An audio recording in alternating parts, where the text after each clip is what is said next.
occasions so far this season, scoring from the midline. Just a couple of matches ago, we have a pass inside the box to Ellis Nemtsov from Maroon to Cal, and that's a goal!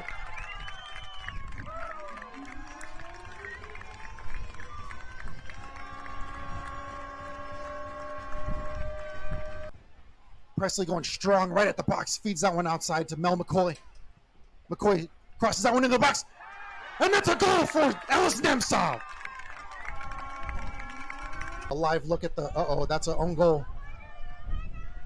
Ooh, a great save from Jenna Moran. That was destined for the goal. Jenna there, right at the line to send that one out of bounds. Mikal collecting that errant pass.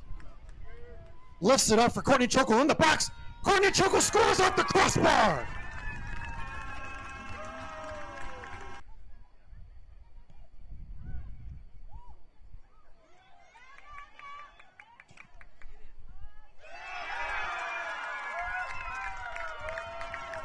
Nil. I'll be right back.